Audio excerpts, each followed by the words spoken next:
Hello everyone. I have brought forth a story I name Bonds Thicker Than Blood from a series I hold dear. And while this is my fourth work, this is my first work to make it to YouTube as an audiobook. What you are going to listen to is the music version where instrumental songs, mostly VGM, will play in the background along with subtitles. To those who are reading along with the subtitles, the four main characters will be color-coded when speaking. Their name and color will appear at the start of each chapter. If you wish to listen without the music for a more relaxing experience, there will be a link in the description for a musicless version.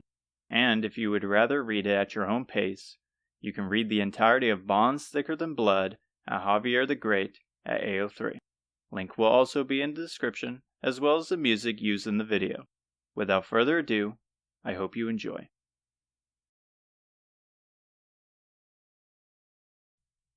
Chapter 11. The red armored crab, the size of a dining table, lunges with its metallic pincers at Hotaru. She dodges with ease as the monster is slow and predictable. She taunts the monster to continue its assault, and once it steps forward, a smirk covers her face. From behind, with a mighty cry, Isamu strikes the tough carapace of the monster with his iron claw, piercing through the hard shell like a hot knife through butter. Its creepy black eyes fade as it wails and it disappears in a white light. Isamu cheers. Yes! He prances around like an animal let back into the wild, flaunting his biceps to the sky above. Nice work out there, Hotaru praised. Seems the claw did the trick, though now thinking about it, where did you get it? He raises the claw to his face, staring deep into the reflection it casts. It was given by a friend, she scoffs. I hope that's not some weird way of saying you stole it. At least he's using a weapon now, Hotaru thought. Nonsense. And you're one to talk. I don't remember you having a steel sword. He points out the shining blade she holds to her side. With a smug grin, she walks up the remainder of the hill, with Isamu tailing her. It was Aziza who got it for me, back in Romeria. She had the gold for that? Seems so. She always worries about our funds, but I think she holds a lot more than she lets on. And did she give herself anything? Or Fadir? Not likely. Those two don't really need weapons, as we're the ones to rush headlong into the fight. In her mind, she probably saw it as a view for her own safety. Makes sense to me, and I wouldn't have it any other way. Same here. Hotaru and Isamu have been raised learning to fight for as long as they could remember. While Isamu took inspiration from their grandmother, Hotaru found the stories of her father's adventures more worrying than exciting. Picking up a blade was an easy choice to ward off the fear of vulnerability from the monsters he would describe, though she never took her practice to a deep level as Isamu did. But then, was it really a good idea to leave them alone with each other? Isamu said. Those two mostly handle situations with words. Plus, they aren't fragile or afraid to dirty their hands in a fight if it has to be. You're telling me, Isamu sighed, as he looked to recollect his thoughts. When it comes to combat, for Aziza, she is quick on her feet. Using daggers she hides on her person to get the upper hand. Her cunning, however, is what grants her victory. Fadir, whilst the frailest, has powerful spells he has been accumulating through the years. It's said that those who can use magic come from one's birth. Ortega was able to use magic, hence Hotaru, but with Fadir's family of unknown origin, it's safe to say from his magical might, his parents were likely scholars or wizards. Is that it? Isamu said, squinting his eyes to the upcoming horizon. Before them, the beautiful plains of swaying grass and the gentle wind stretch out like the sea. Several peaceful creatures are like a colony of ants from the apex of the hill as they are bundled together. At the center of it all is a tower resembling a lighthouse, which borders the edge where the ocean lies. As the sun shines down on the tower like a beacon, Hotaru steps forward. immersing herself in the ecosystem. She breathes in the fresh air. No sight can compare to the wilderness of this land that she has seen. No doubt about it. She walks towards it as if being pulled by a string, and along the way, she watches the wild bison and cows graze, the cute moles, prairie dogs, and other small rodents burrow through the rich soil, the colorful birds singing their majestic melody as they fly overhead in the clear blue sky. Nothing to this degree was ever possible on the island back home, and to also think that such a sight still exists even with the world in danger. Shame those two missed out, Isamu commented. We need to gather everyone here for a picnic someday, once we return the world back to normal, she softly mutters, holding the hilt of her sword. Perhaps her father had the same thoughts as she did. The entrance of the tower comes into reach, its open gateway welcoming, despite being a bandit hideout. No one is at the entrance, and once inside, still nobody greets them. The tower floor is like a maze with winding paths, similar to Dreamer's Tower. However, several lit candles are placed near each corner, making a path, and the glossy walls appear to have been scrubbed down with water recently. Following the dim light, and the smell of wax down the halls leads to a staircase to the second floor. Again, the tranquil land below is in full view as it is completely open, yet a shoddy fence made of nailed-down rusted pipes stands on its border. On the opposite side are clean walls with a few slits of ancient damage that are black as night, big enough for a small physique to fit inside. Continuing down the path where another way inside awaits, a pair of disgruntled voices echo throughout the floor. With haste they squeeze into the nearest slit, keeping their breathing and movement to a minimum as they are snuggled inside like peas in a pod. Their footsteps echo towards them, and as they reach the slit, they stop. Two dirty men in dented armor look out towards the plains. One is tall with facial hair that makes him look like a beast in the wild, while the other is bald, with cuts and bruises on his face. Looks like we earned ourselves a job well done, the bald one announced with a slurred tone. With the crown in hand and our boss happy, our pay should just be around the corner. I sure hope that crown is a sunstone, or else we're never going home. The other responds with a sophisticated tone like a royal. You worry too much. The crown shines like the sun, correct?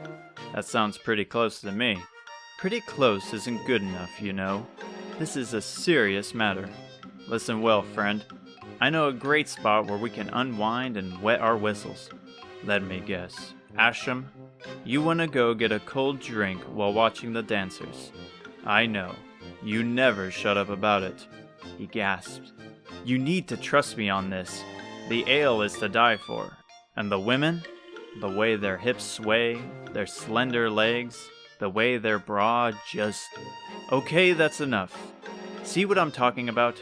Everyone knows about your obsession, and nobody wants to hear about it. Fine then. Go back up there with the boss.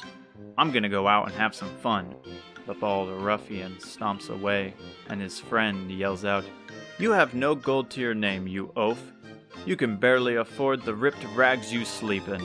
He loudly mutters foul words to himself as he heads back to the staircase ahead. What was that about? Isamu said, squeezing out of the hole in the wall.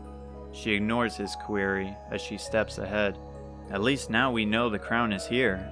And if Robin Hood is anything like those guys, this should be easy. They step up the stairs, and what lies ahead at the top of the open tower is a small chamber with a red door. As they close in, slurred chatter fills the air. Carefully, they crack the door open to see three men drinking and rambling as they sit at an uneven table. Hotaru readies her blade for an ambush, but from the corner of the room, another man enters. He is larger than the others, and he wears a massive brown hood, only revealing his blue eyes. He doesn't wear armor, but instead a pair of brown underwear with green boots and gloves. His wide and muscular chest is exposed, giving a faint scent of sweat and body odor. He slams his large foot to the ground, shaking the table, drawing their attention. An easy job well done. He pulls the shining crown from his stained underwear and with the tips of his fingers places it atop his head. Guys, guess who I am? He loudly hacks to clear his voice. Oh please, Mr. Robin Hood, take this crown away from me, for I do not wish to be king any longer. His subordinates laugh with strength, falling to the floor with tears in their eyes. The king gave away his crown? Hotaru thought, keeping her face close to the door. From the seriousness on Isamu's scrunched face, it's safe to say he is thinking the same thing. He takes the crown from his head, placing it onto another man's head. Take it far away, as this cage is keeping my freedom, and if anyone shall attempt to take it, kill them! They laugh harder than before, slamming their fists into the ground as they wail with tears. He takes the crown back. As they laugh, Hotaru rips her sword from its sheath and kicks open the door. Is what you are saying true? Did the king really hand over his crown as an offer? Robin Hood flinches with his hands in the air, as if he took a bolt to the chest. His men recover and jump to his side. Bah! Who are you? He squealed. We're here to take back the crown, she states, with Isamu stepping by her side, both of them with their weapons ready. The bandits look to each other with blank faces, then back to them. They burst with laughter, tightly holding their stomachs. You kids? Just you two? Hotaru grits her teeth, with her blood boiling. You got some nerve calling us kids after that display. He takes the crown and holds it out with one hand. If you want the crown, then take it. This stupid thing anyway isn't what we're looking for. Together, Hotaru and Isamu walk to the center of the room. Hotaru reaches her hand out, and Robin Hood pulls a lever hidden behind a stool with his offhand. The floor collapsed below the siblings, and they plummeted to the first floor, crashing atop each other. You stupid kids. That's the oldest trick in the book. Now, gang, let's make like a banana and split. Hotaru pounces up like a spring, and her eyes are filled with fire. She ignores Isamu as he recovers and charges back up the stairs. At the second floor, she bumps into them, and Robin Hood yelps in fear like a helpless prey. You know, I didn't think about our escape plan for that, he pondered. Alright, men, get her, he ordered, and they stepped forward to shield him. One man charges ahead with a rusted spear in hand. Hotaru dodges and cuts the shaft of the flimsy wooden spear in half. As he panics, gathering his weapon, Isamu jumps from behind her, driving his fist deep into the small bandit's face. He falls to the ground out cold, and the other two freeze in place. You guys are useless sometimes, Robin Hood muttered, placing his hand over his dazzling eyes. Get out of here and regroup with the others. I'm sorry, sir, one cries as he bolts past them with his hands high in the air, the other quickly following. Robin Hood takes the massive axe that's holstered by his side. Unlike his minions, this weapon is in great condition, and its steel is polished to shine off the sun's light. Take your best shot at me, he shouted with a voice of confidence. Hotaru runs in with her sword pointed forward like a knight jousting. She lunges her steel sword, but he swiftly evades the attack and plants his big boot into her chest. She collides into the wall, cracking the stone with her body. Isamu rushes in with a flurry of strikes.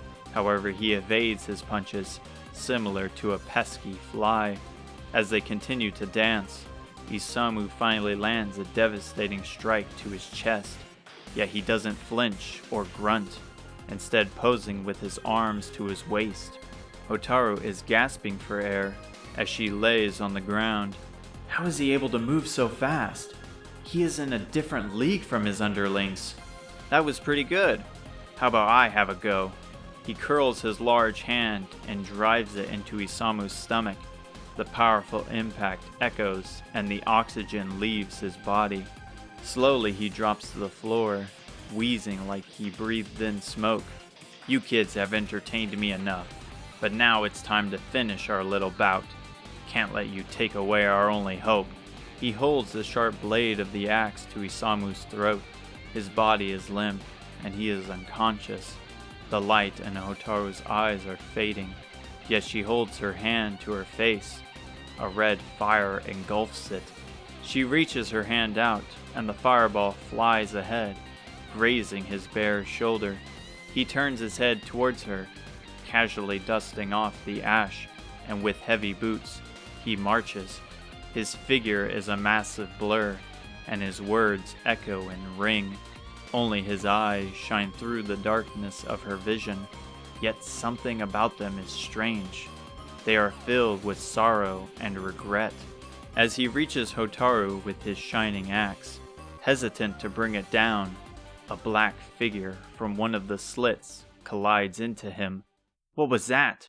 He screamed, pulling himself from the ground. Who are you? The slender figure stands tall and firm near Isamu's body and remains still despite his loud, threatening voice. It doesn't say anything in response, still staring down the fallen bandit. If you want a piece, then you can have it. He lunges his axe towards its torso. In a blink, his axe falls off the edge. He crashes to the floor again, with only the extended fist of the figure to prove what happened. Robin Hood panics as he holds the black bruise on his chest, getting onto his knees and placing his hands together. Please, he begged. Please spare me. I won't ever get in your way again. Hand over the crown. The calm, calculated, and old soft voice finally answers. He takes the crown and places it in front of him. Here, it's all yours.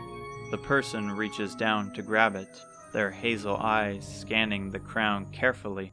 Robin Hood, still keeping his hands together, practically in tears and hopes the crown is enough for his life. Go. Thank you so much. I promise you won't see me again. With haste, Robin Hood leaps from the second floor of the tower. Hotaru keeps her silence as the mysterious person turns to face her. In her weakened state, other than their hazel eyes, they are also covered in red, and the figure stops in place, directly in front of Hotaru.